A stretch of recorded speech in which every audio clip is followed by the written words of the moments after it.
Hi peeps, so many of you in the comments were inquisitive about how to land a summer intern. Today's video is especially dedicated to this agenda.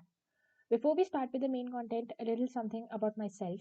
I am Navya Daya and I am currently in my 6th semester of BTech from IIT BHU and I have received a summer intern opportunity from Microsoft.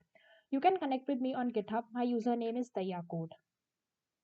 I have bucketed today's video into three main sections. Let's begin with what exactly is SDE role and how do you know your interest lies here. The gist of being an SDE is that you analyze users' needs and then design and develop software to meet those needs. As an SDE, you will conceive, specify, design, program, document, test, and or bug fix the application. Various domains are system development, which is the process of defining, designing, testing, and implementing a new software application or program. Web and app development is the creation of application programs that reside on remote servers and are delivered to the user's device over the internet. Image recognition, speech recognition, email, spam, and malware filtering, virtual personal assistants are examples of ML applications. Blockchain is a system of recording information in a way that makes it difficult or impossible to change, hack, or cheat the system. Software developers are the creative forces behind the apps and programs you use daily. It may seem like a no brainer, but loving technology is a must for software developers. Just an infatuation based on an appreciation for exciting new features or capabilities will not suffice. You must have the thrill of figuring out how all this new stuff works. Software developers are natural tinkerers and like to find new ways to implement the latest and greatest innovations to their reserve. If you get a thrill from looking at an issue, trying to figure out which angle to approach it from, and you don't get discouraged along the way, software development might be a great career fit for you. Moreover, if you enjoyed your college CSE courses and realized CS projects, I think you should follow the SD path. But do not just jump down the cliff because all your friends are doing so. Talk to the people already in their field. They can be your seniors, alumni, or even your clear-headed friends. Just be sure what you want to do. Assuming the people now watching the video are sure they want to pursue software development, let's talk about how to go about it. First and foremost, you need a language in which you will be programming. The two widely used are C++ and Python. I believe both of them are equally important. The cons of C++ are speed, vast STL, and majority of help-related articles available for competitive programming. Python is C++'s peer, with the cons being fewer lines of code and a large library of built-in operations, which may be helpful for CP. But its major use lies in development for for example, web scraping, Django, ML applications, basically all script-based utilities. Java for CP is not advisable as it is slower than C++.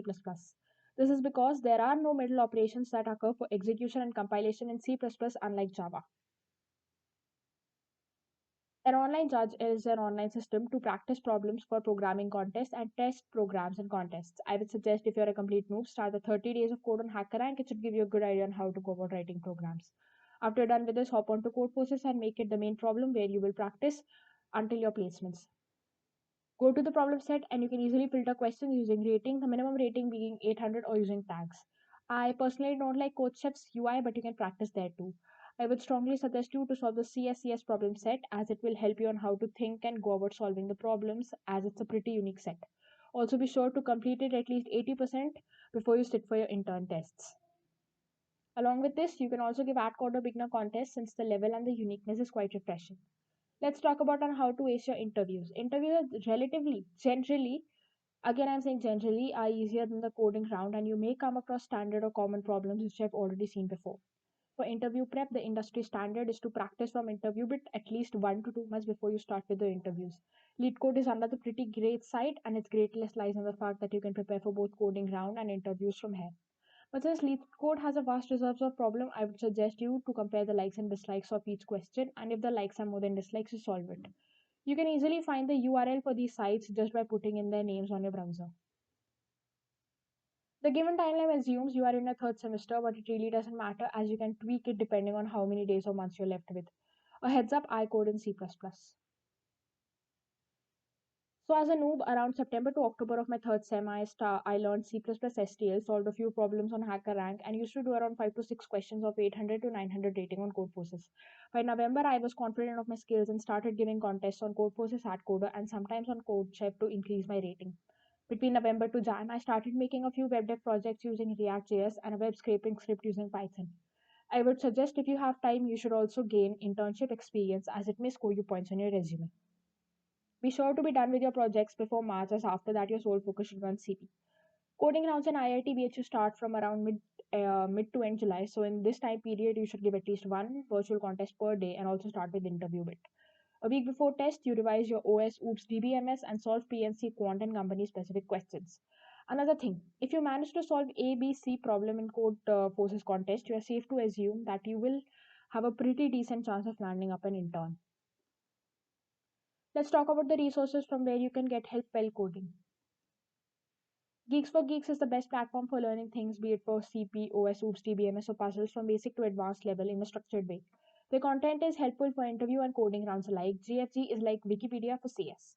On YouTube, you will find solutions to almost all the problems you encounter on online judges. You will find editorials for contests. You can learn how to explain a problem to the interviewer by seeing pro coders, and various playlists for topics which can't be understood just by reading. Next comes Stack Overflow. Thousands of students and developers use it daily to look up answers for questions they can't easily solve themselves. You will realize how great Stack Overflow and Codeforces blogs are pretty soon, so I won't really unnecessarily spend time in this. Without saying your seniors will be your biggest support system, you should also download the Competitive Programmer's Handbook and Cracking the Coding Interview book. These are the tips which my seniors gave to me, so you can pause the video and read them. Companies hold various hiring programs and hackathons. Whenever you get a chance, do participate in it. If you are in IIT the college regularly sends mails regarding these. To harbor gender equality and diversity, companies hold events, especially for girls, and if you perform well, you can also get a direct offer or interview opportunity. Again, if you're in an IIT the college regularly sends mails regarding these. If you enjoyed this video, please like and share. Want to hear from us again? Be sure to hit that subscribe button before you go. Thank you.